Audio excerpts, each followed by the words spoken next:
Safety and proper operation are critical when using Chicago Pneumatic chipping hammers.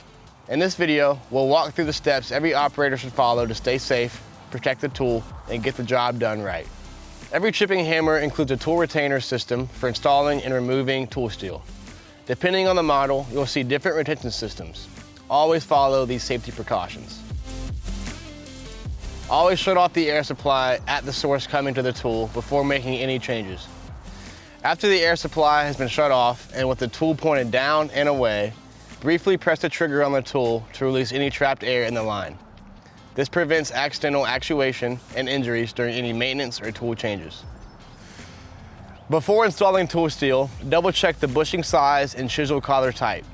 Some chisels rotate freely, like the 680 round, while others are fixed in place, such as the 580 hex. Different retainers require different retaining collars, oval or round. Using the wrong size or style of tool steel can damage both the tool steel and the tool. Once the tool is ready for use, remember these critical rules. Never pull the trigger unless the tool steel is in contact with the work surface.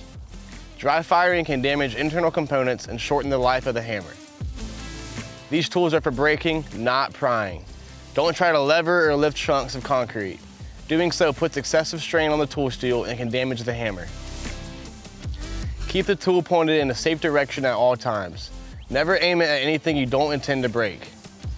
When connecting to an air line, always follow these steps. Blow the hose out before connecting the tool to clear the line. Always use a locking air fitting with a locking pin to secure the connection.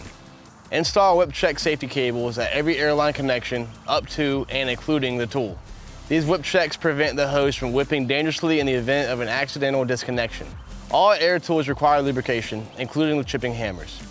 While some larger breakers have built-in oil reservoirs, chipping hammers should always be used with a whip hose and inline oiler. Place the oiler as close to the tool as possible, not to exceed 10 feet away, and ensure the oiler is sized to provide regular lubrication throughout the shift. For high-use jobs, the oiler may need refilling multiple times a day. All CP chipping hammers are designed to operate at 90 psi or 6.2 bar. Running at higher pressures does not add power. It only increases wear and risk of failure. Always regulate the supply to the recommended level. Use clean air hoses and make sure the diameter and length match your airflow requirements. Undersized or overly long hoses can cause pressure drops, reducing tool performance. Safe operation means efficient work and longer lasting tools. Chicago Pneumatic chipping hammers, built for control, trusted for performance.